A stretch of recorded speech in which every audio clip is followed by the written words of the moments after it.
যে কোনো একটা সুন্নাহ আদায় করার উদ্দেশ্য, মনে করো একটা দস্তরখান বিছায়া খাবার খাওয়াটা সুন্নত, এটা উদ্দেশ্যটা কি? উদ্দেশ্যটা হলো আমি যে আল্লাহ দেওয়া রিজিক খাচ্ছি, এই যে আমি মাছ গোশ ভাত সবজি ডাল যে আমি খাচ্ছি, এটা প্লেটের বাহিরে পড়তে পারে। প্লেটের বাহিরে কি পড়তে পারে? আমার ভাত দুইটা প্লেটের বাহিরে পড়ে যাবে। তো আমি যদি মাটিতে বৈশা খাই, মানে ফ্লোরে বৈশা খাই, তা আমার এই ভাতের সিটাটা যদি মাটিতে পড়ে তখন এটা ময়লাযুক্ত হবে, তখন আমি এটা উঠায় খাবো না। কিন্তু আমি এটা পরিষ্কার রেখছেন অথবা চামড়াটা সফরা অথবা একটা কাপড় পরিষ্কার দস্তরখান বিছায় যদি আমি খাবারটা খাই, মাছ পড়ুক গুস পড়ুক হাতের থেকে অন্যটা কিছু ছিটে পড়ুক, আমি আবার উঠাইয়া এ আল্লাহর নিয়ামতটা ঠুকাই আমি খেতে পারবো। এই জন্য পয়গম্বর দস্তরখান বিছায় খাবারটাকে কি করছেন? সুন্নত ঘোষণা করেছেন, যেরকম সুবহানাল্লাহ। আল্লাহর হাবিব সাল্লাল্লাহু আলাইহি সাল্লাম পাগড়ি বেঁধে নামাজ পড়াকে সুন্নত বলেছেন। যখন একাধিক যুদ্ধ শুরু হয়ে গেল আর কাফেররা সাহাবায়ে কেরামের খুপরি মাথার খুলিকে টার্গেট করা শুরু করলো, সর্বপ্রথম মাথায় আঘাত করে। যেখানে যুদ্ধ শুরু হয় কাফেররা ওয়াজরিবুল হাম, এটা ছিল আরবের ভাষা, কি ওয়াজরিবুল হাম, তার অর্থ কি? কুপরি পে মারো, কুপরি পে মারো। কুপরি মানে মাথার তাল্লায় মারো। কাফেরদের টার্গেট ছিল মুসলমানদের মগজে মারো। মগজে এক বাড়ি দেওয়া আর ফিডে 50 বাড়ি দেওয়ার সমান। কতক্ষণ ঠিক কিনা? ফিডে 50টা বাড়ি দিলেও তোরায় মেডিকেল দেখায় বাঁচবেন, কিন্তু এখানে এক বাড়ি দিলে আপনি শেষ। এই জন্য কাফেরদের কি ছিল? ঘোষণা ছিল ওয়াজরিবুল হাম, কুপরি পর মারো। কুপরি পর মারো মানে মগজে মারো, মাথার তাল্লায় মারো। পয়গম্বর সেফটি দিলেন যে পাগড়ি বেঁধে রাখবো মাথায়, মোটা কাপড় পেঁচায়। আরবরা দেখছেন, আফগানরা দেখছেন যে পাগড়ি বেঁধে রাখে, এটা আল্লাহু আকবার। পাগড়ি শুধু খালি নামাজের সুন্নাহ নয়, পাগড়ি খালি নামাজের সুন্নাহ, নামাজের সুন্নাহ তো আছেই। এক রাকাতে 70 রাকাতের সওয়াব পাওয়া যাবে, যেরকম সুবহানাল্লাহ, এটা তো আছেই। এটা আমার মাথার জন্য, আমার পুরা বডির যে কি আছে ইঞ্জিলটা, আমার পুরা বডির যে কি আছে, আমার পুরা দেহের যে চালিকা শক্তিটা, আমার মগজ দিমাগ স্মৃতি, এটা সংরক্ষণ দিবে। এটাকে কি দিবে? এটাকে আমাকে সেফটি দিবে। এই জন্য পাগড়ি আর যারা বেঁধে রাখে, আমরা তো সবসময় পাগড়ি বেঁধে রাখি, এ আফগানদের পাগড়ি সবসময় বেঁধে রাখে। তো এই জন্য এক একটা সুন্নতের তো একটা কারণ আছে। মেসওয়াক করা সুন্নত কেন? মেসওয়াক করলে আমার যদি নিম গাছের, পয়গম্বর বা তিতা গাছ দিয়া, নিম গাছ বা এরকম গাছ দিয়া কি মেসওয়াক করলে কি হবে? দাঁত পরিষ্কার হবে, দাঁতের গোড়ালি মজবুত হবে, মুখের দুর্গন্ধ দূর হবে। মুখের দুর্গন্ধর কারণে পাশে এক ব্যক্তি নামাজ পড়লে আমার কারণে সে অস্বস্তি হয়ে যায়, ওনার মুখ দিয়ে এত গন্ধ বের হইতেছে।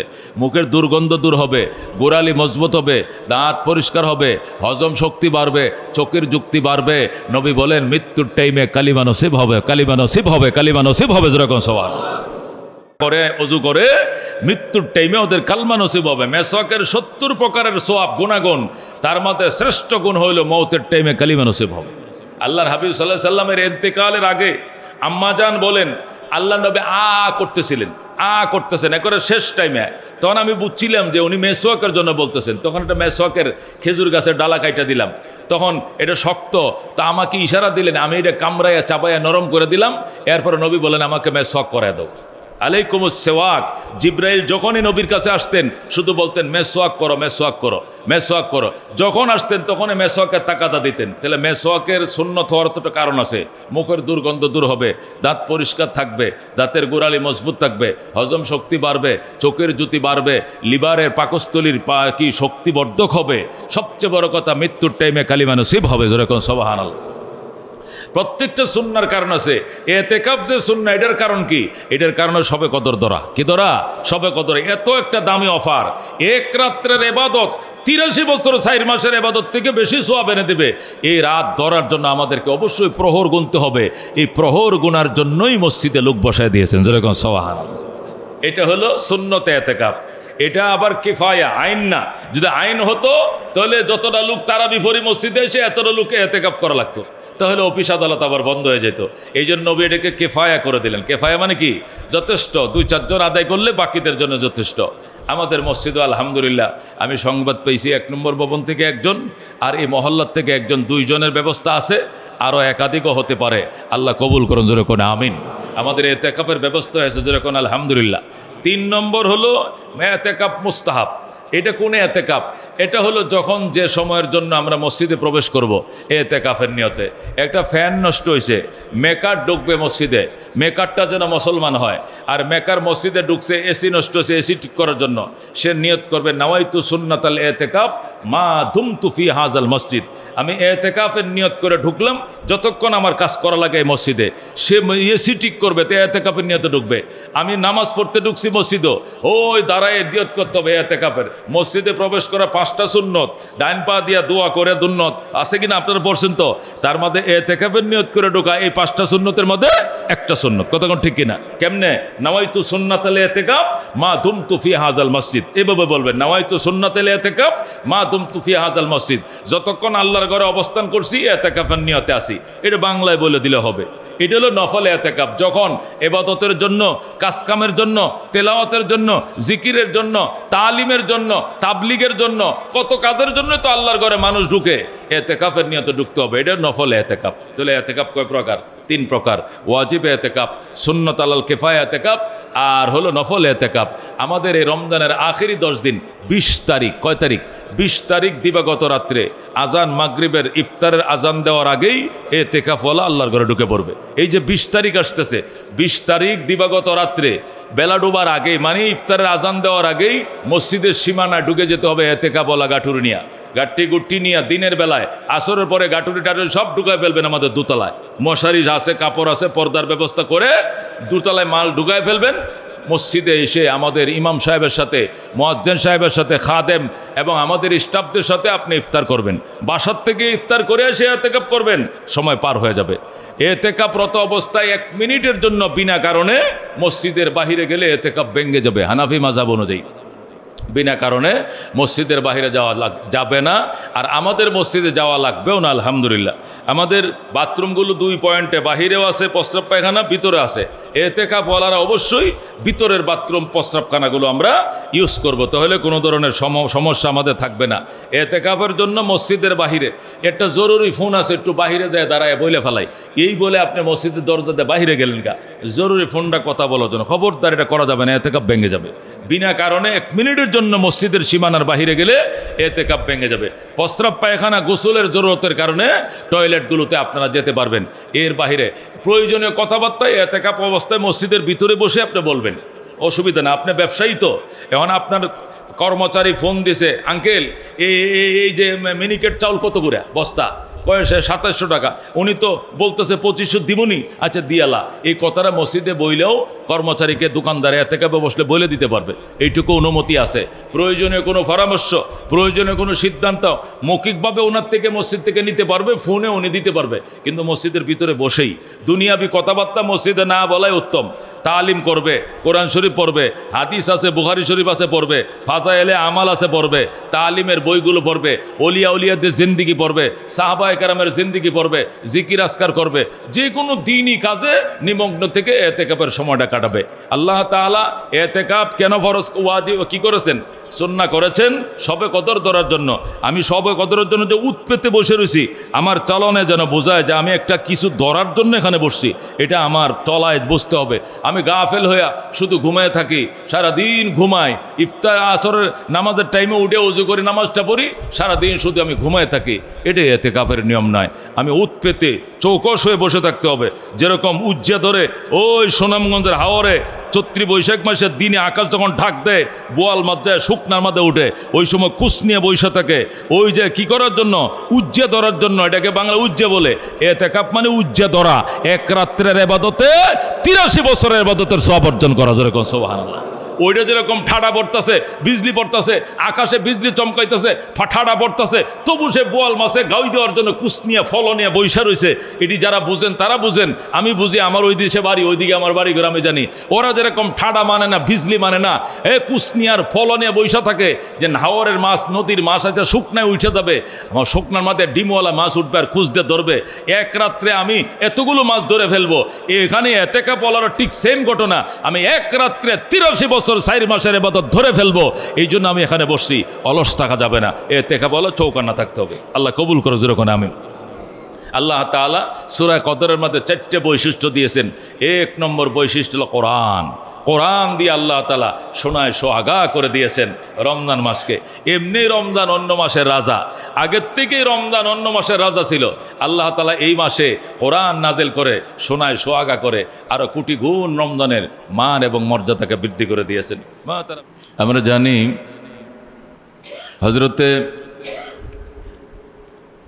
হাতেম, আবু হাতেম রাদিয়াল্লাহু তাআলা আনহু নবীজির একজন সাহাবী, সাহাবায়ে কেরামের মধ্যে ওনার একটা সিনিয়রিটি আছে। তিনি ইরশাদ করেন, আমি নবী আলাইহিস সালাতু ওয়াস সালামের জবান মোবারক থেকে শুনেছি, বনি ইসরাইলের এক মুজাহিদ যোদ্ধা, সে তখনকার জামানার যে কাফের ছিল, বেদিন ছিল, তাদের বিরুদ্ধে টানা 1000 মাস পর্যন্ত যুদ্ধ করেছে। এই 1000 মাস সে টানা যুদ্ধ করেছে, যে সময় সে অস্ত্র অর্পণ করে নাই, বিরামহীন যুদ্ধ চালিয়ে গেছে, খাওয়া দাওয়া খাইছে, ঘুমাইছে, কাফেরদের বিরুদ্ধে লড়ে গিয়েছে, আপোষ করে নাই। এই ঘটনা জিবরাইল আলাইহিস সালাম আল্লাহর হাবিবকে শোনানোর পর নবীজি অবাক হয়ে গেলেন।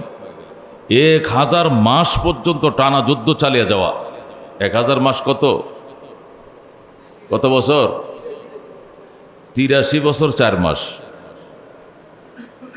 83 বছর 4 মাস পর্যন্ত যুদ্ধ চালাইছে, বিরামহীন, বিরতিহীন। কেমন মর্দে মুজাহিদ! আল্লাহর হাবিব সাল্লাল্লাহু আলাইহি সাল্লামকে জিবরাইল ঘটনা শোনাইলেন, আল্লাহর হাবিবও ঘটনা সাহাবায়ে কেরামকে শোনাইলেন। সাহাবায়ে কেরাম তো করে ভেঙে বললেন, ইয়া রাসূলুল্লাহ, বলেন কি? 1000 মাস বিরামহীন যুদ্ধ করেছে, এত হায়াত আল্লাহ তাদেরকে দিছে। যুদ্ধের জন্য যারা 1000 মাসকে আলাদা করতে পারে হায়াত থেকে, এদের মূল হায়াত কত? আল্লাহ তাআলা আমাদেরকে এই লম্বা হায়াত থেকে বঞ্চিত করলেন কেন? আমাদেরকে না আপনি শুনাইলেন আমরা বাঁচবো 60 বা 70 বছর, আর ওরা 83 বছর 4 মাস শুধু জেহাদই করছে কাফেরদের বিরুদ্ধে। কেঁদে দিলেন সাহাবায়ে কেরাম, নার্ভাস হয়ে গেলেন। তাহলে আল্লাহ আমাদেরকে এত হায়াত কম দিলেন কেন? আমরা তো এই বিশাল নেকির থেকে বঞ্চিত হলাম। তখন আল্লাহ তাআলা এই আয়াত, এই সূরা নাজিল করেছিলেন আর বলেছেন, আমার বন্ধু, আপনার উম্মতের হায়াত কম, তবে আপনার উম্মতের হায়াত মূল্যায়ন অনেক বেশি। যেরকম সুবহানাল্লাহ। তখন এই সূরা নাজিল করে আল্লাহ বলেছিলেন, ইন্না আনসালনাহু ফি লাইলাতিল কদর ওয়া মা আদরাকা মা লাইলাতুল কদর লাইলাতুল কদর খায়রুম মিন আলফি শাহর। আমার বন্ধু, নিশ্চয় আমি কোরআনকে নাজিল করেছি লাইলাতুল কদরে। ওয়া মা আদরাকা মা লাইলাতুল কদর, আপনি জানেননি লাইলাতুল কদর কাকে বলে? লাইলাতুল কদর কাকে বলে? আল্লাহ প্রশ্ন করলেন, নবী বলেন আমি জানি না। আল্লাহ এক একটা পরিচয় দিতেছেন। লাইলাতুল কদরের বৈশিষ্ট্য 4টা। কটা? 1 নম্বর বৈশিষ্ট্য, ইন্না আনজালনাহু ফি লাইলাতিল কদর। 1 নম্বর বৈশিষ্ট্য, কোরআনের মতো দামি কিতাব, শ্রেষ্ঠ কিতাব, আহাব্বুল কালামে ইলাল্লাহে, আল্লাহর কাছে শ্রেষ্ঠ কিতাব, শ্রেষ্ঠ কালাম, শ্রেষ্ঠ কিতাব, আসমান এবং জমিনের ভিতরে শ্রেষ্ঠ, সর্বশ্রেষ্ঠ কিতাব কোরআন। এই কোরআনকে আমার আল্লাহ এই লাইলাতুল কদরে নাজিল করেছেন। লাইলাতুল কদরের 4টা বৈশিষ্ট্য, তার মধ্যে 1 নম্বর বৈশিষ্ট্য হলো কোরআনের মতো দামি কিতাব, শ্রেষ্ঠ কিতাব, দ্বিতীয় কিতাব, যার সাথে তুলনা হয় না। এই কিতাব আল্লাহ তাআলা এই রাত্রে লাইলাতুল কদরে নাজিল করেছে। 2 নম্বর, লাইলাতুল কদরে খায়রুম মিন আলফি শাহর। লাইলাতুল কদরের 2 নম্বর বৈশিষ্ট্য হলো এই রজনীটা 1000 মাস থেকে উত্তম। ওখানে যে বলা হয়েছে আবু হাতেমের বয়ানে, তোমরা শুনেছ যে আল্লাহ তাআলার দরবারে বনি ইসরাইলের এক মর্দে মুজাহিদ 83 বছর 4 মাস কি করছে? জেহাদ করেছে বিরামহীন, অস্ত্র অর্পণ করে নাই, সে বিরতি নেয় নাই। সে তো 83 বছর জেহাদ করে 83 বছর 4 মাসের ইবাদতের সওয়াব সে 83 বছর 4 মাস খেটে লাভ করেছে। আর আমার উম্মত 1 রাত মসজিদে বসে ইবাদত করবে, তাকে 83 বছর 4 মাসের থেকে অনেক বেশি সওয়াব দেওয়া হবে। যেরকম সুবহানাল্লাহ। এনা খায়রুম মিন আলফি শাহর বলা হয়েছে, মিসলুম মিন আলফি শাহর নয়। যে ওই 83 বছর 4 মাস জেহাদ করে যা পাইছে তুমি লাইলাতুল কদরে তাই পাইবা, তার বরাবর দেওয়া হবে, এটা বলা হয় নাই, তার চেয়ে শ্রেষ্ঠ দেওয়া হবে। যেরকম সুবহানাল্লাহ, কত শ্রেষ্ঠ সেটা এখানে বলা হয় নাই। এটাকে 83 বছর 4 মাসের থেকে অনেক বেশি দেওয়া হবে। কত বেশি? এর কোনো বয়ান, এর কোনো সীমানা, সীমারেখা আল্লাহ এখানে বলেন না। আল্লাহ খাইরুন শব্দটা ব্যবহার করছেন। খাইরুন মানে অনেক অনেক বেশি নেকি দেওয়া হবে, যেটা কোটি কোটি মাস থেকে কোটি কোটি বছরের থেকেও বেশি। যেরকম সুবহানাল্লাহ। তো লাইলাতুল কদরের বৈশিষ্ট্য আল্লাহর কোরআনে 4টে জিনিস বর্ণনা করেছেন। 1 নম্বর, লাইলাতুল কদরে কোরআনের মতো দামে কিতাব নাজিল হয়েছে। 2 নম্বর, লাইলাতুল কদরকে 1000 মাস থেকে সর্বোত্তম এবং সর্বশ্রেষ্ঠ ঘোষণা করা হয়েছে। 3 নম্বর, তানাজ্জালুল মালাইকাতু ওয়ার রূহু ফিহা। এই লাইলাতুল কদরের 3 নম্বর বৈশিষ্ট্য হলো তানাজ্জালুল মালাইকা, ফেরেশতা অবতরণ করে, সাধারণ ফেরেশতার বহর নামে জমিনে। ওর রূহ, আর সেখানে নেতৃত্ব দেয় রূহ। রূহ মানে হযরতে জিবরাইল। যেরকম সুবহানাল্লাহ। না, রূহ বলতে কে উদ্দেশ্য? জিবরাইল আলাইহিস সালাম, যিনি ফেরেশতাদের লিডার, যিনি সমস্ত ফেরেশতাদের যিনি নেতা, যিনি নেতৃত্ব দানকারী, ফেরেশতাদের প্রধান যিনি, ওনার নেতৃত্বে লাখো কোটি অসংখ্য ফেরেশতাদের অবতরণ ঘটে জমিনে এই রজনীতে। যেরকম সুবহানাল্লাহ। তানাজ্জালুল মালাইকাতু ওয়ার রূহু ফিহা। লাইলাতুল কদরের 3 নম্বর বৈশিষ্ট্য হলো ফেরেশতাদের বহর নামে নেতৃত্বে থাকে স্বয়ং হযরতে জিবরাইল। এই রজনীতে লাইলাতুল কদরে আকাশের লাখো কোটি অসংখ্য অগণিত ফেরেশতার বহর হযরতে জিবরাইল আলাইহিস সালামের সাথে, জিবরাইল আলাইহিস সালামের লগে, জিবরাইল আলাইহিস সালামের নেতৃত্বে জমিনে তাদের পদাচরণ ঘটে। যেরকম সুবহানাল্লাহ। 3 নম্বর বৈশিষ্ট্যগুলো। 4 নম্বর বৈশিষ্ট্য, সালামুন সালামুন হিয়া হাত্তা মাতলাইল ফজর। এই লাইলাতুল কদরের 4 নম্বর বৈশিষ্ট্য হলো সালাম। সালাম মানে শান্তি আর শান্তি। ফেরেশতাদের পক্ষ থেকে শান্তি, আল্লাহর পক্ষ থেকে শান্তি, বন্দা বন্দার প্রতি শান্তি, পশু পশুর প্রতি শান্তি, পাখি পাখির প্রতি শান্তি, প্রকৃতি প্রকৃতির প্রতি শান্তির সালাম, শান্তির বাণী তারা পৌঁছায়া দেয়। শুধু শান্তি আর শান্তি, শান্তি আর শান্তি। এখানে কোনো ধরনের হিংসা বিদ্বেষ, কোনো ধরনের বিশৃঙ্খলা, অহংকার, অহমিকা, আল্লাহু আকবার, এগুলো স্থান লাইলাতুল কদরের ভিতরে নাই। আল্লাহর হাবিব সাল্লাল্লাহু আলাইহি সাল্লাম এই জন্য বলেছেন লাইলাতুল কদর, এই শবে কদর, যে শবে কদরকে 83 বছর 4 মাস থেকে আরো অনেক গুণে দামি ঘোষণা করা হয়েছে। ওই রজনীতে অশান্তির প্রত্যাশী যারা, তাদের দোয়া, তাদের আর্তনাদ, তাদের ইবাদত, তাদের বন্দিগি ওই রজনীতে কবুল হয় না। বিশেষ করে হিংসুক যারা, তাদের ইবাদত ওই রজনীতে কবুল হবে না। বিশেষ করে মা বাবার অবাধ্য সন্তান যারা, এই রজনীতে তাদের ইবাদত কবুল হবে না। বিশেষ করে শিরিকার যারা করে, আল্লাহ তাআলার সাথে, তার জাত ও সিফাতের সাথে, আল্লাহ তাআলার শক্তি এবং মত্তার সাথে যারা অন্যকে তুলনা করে, হামসে ডাঙ্গরে নিস, আমার চেয়ে ডাঙ্গর আর কেউ নাই, এই বলে যারা নিজেকে অহংকার অহমিকায় বিলিয়ে দেয়, এদের স্থান লাইলাতুল কদরে আল্লাহ তাআলার কাছে নাই। আল্লাহ তাআলার পক্ষ থেকে, ফেরেশতার পক্ষ থেকে ওই দিন শুধু সালাম সালাম সালাম, শান্তি শান্তি, নিরাপত্তা নিরাপত্তা, মুক্তি আর মুক্তির স্লোগান গলিতে গলিতে চলতে থাকে। সুবহানাল্লাহ। কতক্ষণ এই 4টে বৈশিষ্ট্য দিয়া লাইলাতুল কদরকে মহিমান্বিত করা হয়েছে, কতক্ষণ পর্যন্ত? হাত্তা হিয়া হাত্তা মাতলাইল ফজরি, কয় সুবে সাদেক উদিত হওয়া পর্যন্ত, ফজরের আজান পর্যন্ত এটি অব্যাহত থাকে। সুবহানাল্লাহ। ফজরের আজান হয়ে যাওয়ার পর আর শবে কদর থাকে না, শবে কদর বিদায়। সুতরাং অনেকে আসে, হুজুর আজান তো হয়ে গেছে, নামাজের তো দেরি আছে, একটা মোনাজাত দেন তো লম্বা দিকে। ককিল লিগে আজকে সবে কদরে লাস্ট মোনাজাতটা দিয়া দেন। হুজুরে কি করবো, ইমাম সাহেব তো জান নাই কোনো গতি, হ্যাঁ করে ইমামতি, হের মরছে, হের জিন্দা হয়েছে, হে অসুস্থ, হের খরা, হের মরা, সব দোয়া হুজুরকে করতে হবে। না করলে বলবে আমারটা করলেন না, ওনারটা করলেন কেন? ওনারা কমিটি, ওনারা বললে করেন, আমি গরিব, আমারটা করেন না। ওনারা দল ক্ষমতায়, ওনারা দোয়া চাইলে করেন। ইমাম সাহেব, ওনাদের তোর উপায় নাই, আমাদের সবার জন্য দোয়া করা লাগে। মেরে ভাই ও দোস্ত বুজুর্গ, ফজরের আজানের পরে যত দোয়া করো, সাধারণ দোয়া হবে, শবে কদরের দোয়া হবে না। শবে কদরের দোয়া আজানের আগে বিদায় নিয়ে নিস। শবে কদর আজানের আগে বিদায়। হিয়া হাত্তা মাতলাইল ফাজরি।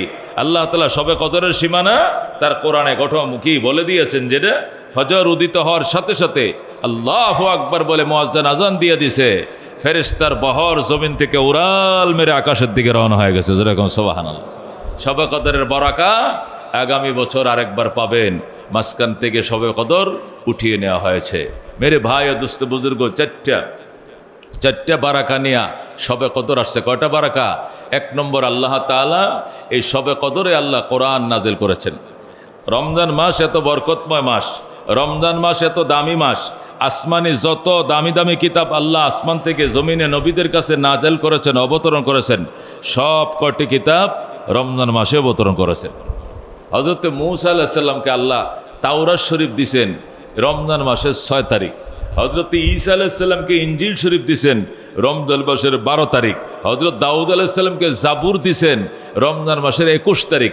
রহমতুল্লিল আলামিনকে কোরআন দিছেন শবে কদর মানে 26 তারিখ, 27 তারিখ, 26 তারিখ দিবাগত রাত্রে। এটা তো এখনই আপনাদেরকে শোনাইলাম শবে কদর, যেটাকে আমরা শবে কদরের জন্য সম্ভাবনাময় রাত বেশি মনে করি, সেই হিসাবে এটা হবে কত তারিখ? 27 তারিখ মানে 26 তারিখ দিবাগত রাত্রে। তাহলে আসমানি 4টা প্রধান কিতাব, তাওরাত, জবুর, ইনজিল কিতাব, একটা 6 তারিখ, একটা 12 তারিখ, একটা 21 বা 18 তারিখ, আর একটা 26 তারিখ। এছাড়া আরও 100 কিতাব আছে। হাদিসের মধ্যে আছে অধিকাংশ কিতাব আল্লাহ তাআলা রমজান মাসেই নাজিল করেছেন। যেরকম সুবহান।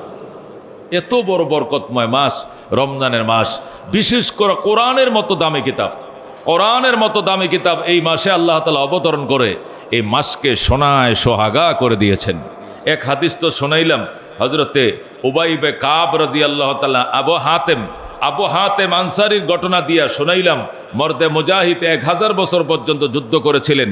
সাহাবায়ে কেরাম হায় আফসোস করে কেঁদেছিলেন, তখন এই সূরা নাজিল করেছেন। অন্য হাদিসে আছে হযরতে আবু দারদা রাদিয়াল্লাহু তাআলা আনহু সহ অন্যান্য বর্ণনার মধ্যে পাওয়া যায়। তাফসিরের মাআরিফুল কোরআনে আল্লামা মুফতি শফি সাহেব রাহমাতুল্লাহ লিখেছেন, হযরতে যাকারিয়া আলাইহিস সালাম, এটাও শুনাইছি আপনাদেরকে, যাকারিয়া আলাইহিস সালামের ছেলে হযরতে ইয়াহইয়া আলাইহিস সালাম। যাকারিয়া আলাইহিস সালাম ছিলেন বাইতুল মুকাদ্দাসের ইমাম। উনার ছেলে ছিলেন হযরতে ইয়াহইয়া আলাইহিস সালাম। যাকারিয়া, ইয়াহইয়া, হাসকিল, শম্বিল, এই 4 জন আল্লাহর পয়গম্বর। ওনারা হায়াত থেকে 80 বছরকে আলাদা করে ফেলেছিলেন। এই 80 বছর ওনারা আল্লাহ রাস্তায় কাটাইছেন সময়। আল্লাহ রাস্তা বুঝুন তো, আমরা তাবলিগে যাই, কই যান? কাকরাইল। কি হবে কাকরাইল গেলে? ওখান থেকে আল্লাহ রাস্তা বেরিয়ে যাবো, কি করবেন? দিনের দাওয়াত দিমু, নিজের দিন শিখমু, মানুষকে দিনের দাওয়াত দিমু, সূরা কারার শিখমু, আমল আখলাক ঠিক করবো, দোয়া দুরুদ ঠিক করবো, নিজের নফসকে কন্ট্রোল করবো, মানুষকে দিনের দাওয়াত দেব, নিজের দিনের দাওয়াত নেব। এই জন্য আল্লাহ রাস্তা বেরিয়ে যাচ্ছে। ওই কি করবেন? ওখানে কোনো হাল গৃহস্থী নাই, সেখানে কোনো ব্যবসা বাণিজ্য নাই, একবার আল্লাহ রাস্তার জন্য 40 দিনের জন্য বের হয়ে যাচ্ছে। আমরা যেরকম 40 দিনের জন্য আল্লাহ রাস্তা বের হই, জিবরাইল এসে বলে 4 জন নবী 80 বছরের জন্য আল্লাহ রাস্তা বেরিয়ে গেছে। সুবহানাল্লাহ। ওনারা কি করছে? ওনারা জঙ্গলে মোরাকাবায় মুজাহাদায় কাটিয়েছেন। এখন যদি বলেন এটি কেন করলো তারা? ওনাদের শরীয়তে, ওনাদের জামানায় বনি ইসরাইলের শরীয়তে আল্লাহ তাআলা বনি ইসরাইলের নবীদেরকে বিভিন্ন শরীয়ত দান করেছিলেন। ওই শরীয়তগুলোর ভিতরে বৈরাগীত্বের অনেক মূল্যায়ন ছিল। বৈরাগী বুঝেন? বৈরাগীত্ব অর্জন করা মানে বিবাহ শাদী করবো না, বউ বাচ্চা মানে বাচ্চা টাচ্চা নেব না, এরপরে মাছ গোস্ত খাবো না, নিরামিষ খাবো, চুলদারি বেশি কাটবো না, ঋষি মশাইয়ের মতো এরকম লম্বা চুল থাকবে, মোষের বাম্পার থাকবে, এই লতা পাতা রসমস খাবো, যা পাই খাবো, মাছ গোস্ত খাবো না, বিবাহ করব না, দুনিয়ার দান্দা করব না। এটাকে তারা ওই আল্লাহর তাআলার নৈকট্য লাভের জন্য একটা মাধ্যম মনে করতো। এগুলো আগের জামানায় ছিল। আসহাবে কাহফের ঘটনা দেখেন না, যে তারা আল্লাহর সান্নিধ্য অর্জন করার জন্য জঙ্গলে চলে গেছিল। সেখানে যায় তারা এমন একটা ঘুম দিছে, এক ঘুমে 309 বছর কাটায় দিছে। যেরকম সুবহান। একটা ঘুমে 309 বছর কাটায় দিছে। আসহাবে কাহফের ঘটনা আপনাদেরকে শুনাইছিলাম এক সময়।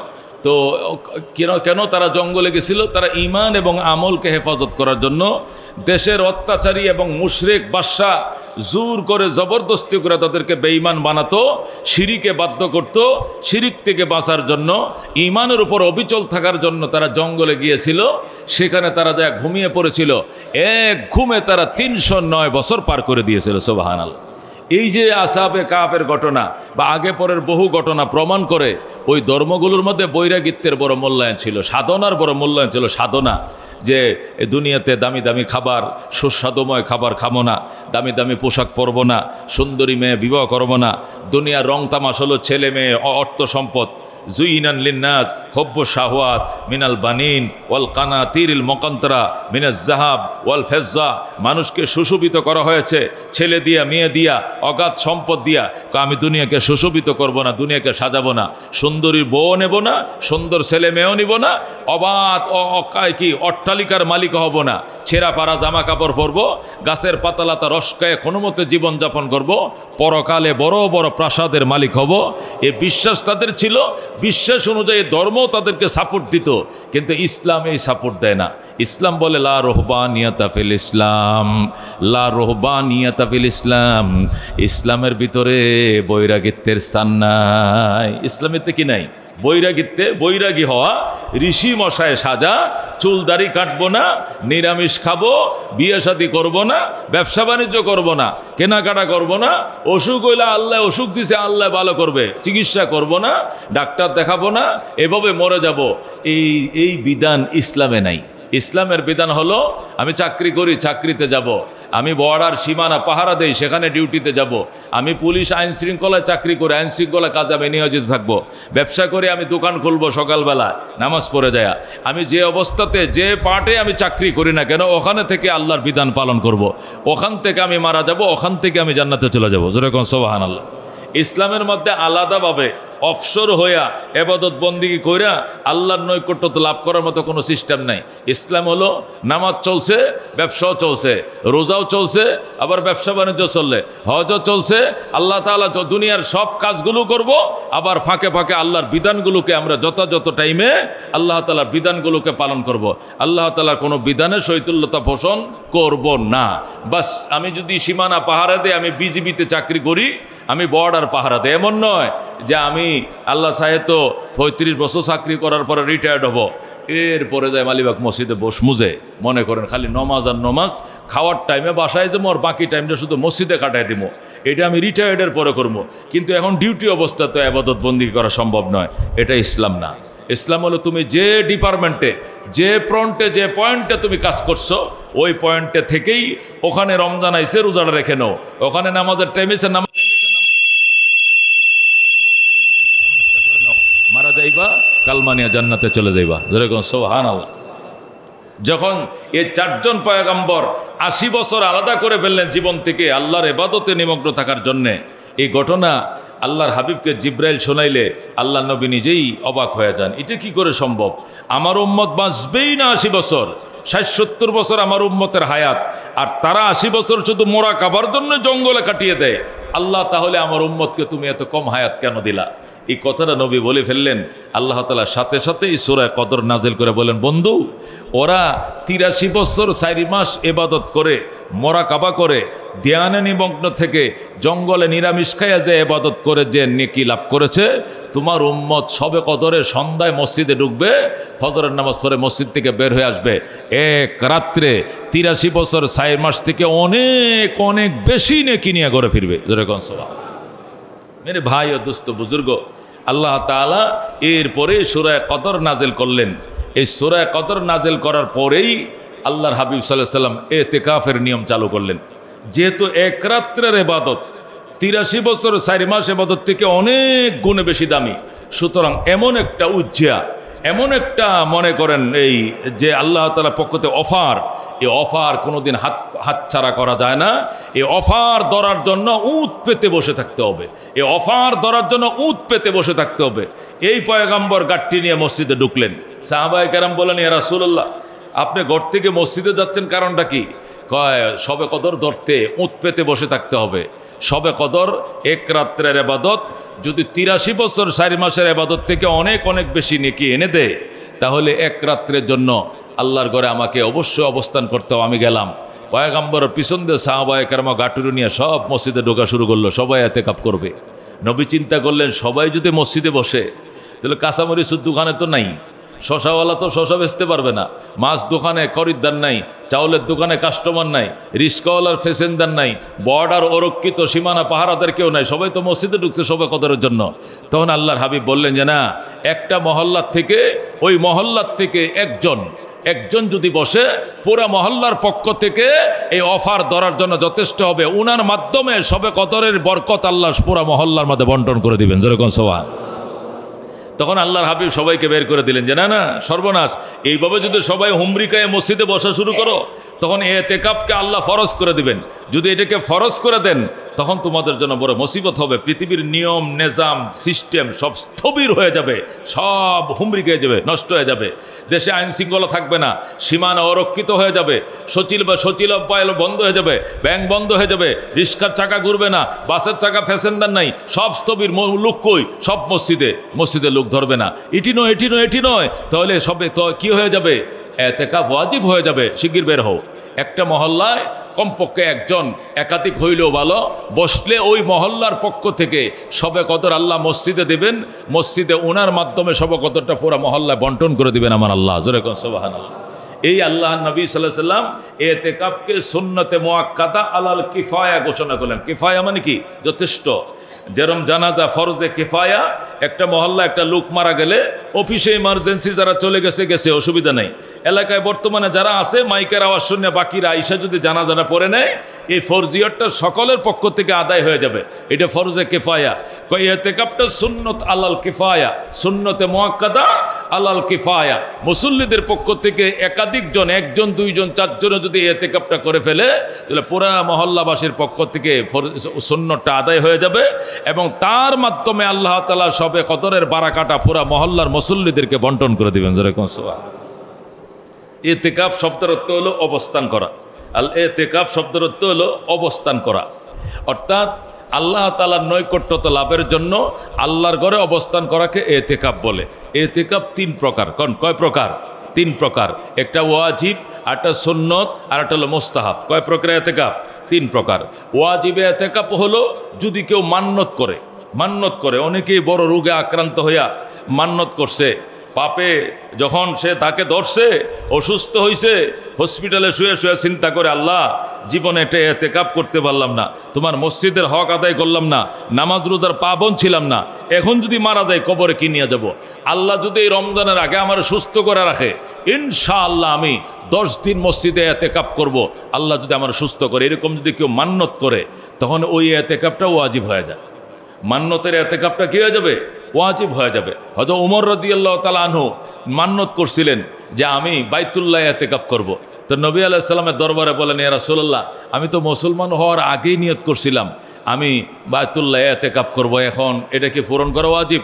নবী আলাইহিস সালাম বলেন, ইসলামের আগের মান্যত ইসলামের পরে পূরণ করা ওয়াজিব না। তারপরেও বলছে আউফি, মন চাইলে তুমি পূরণ করে ফেলো। হয়তো তোমার এটা পূরণ করছেন, তবে এটা ওয়াজিব না।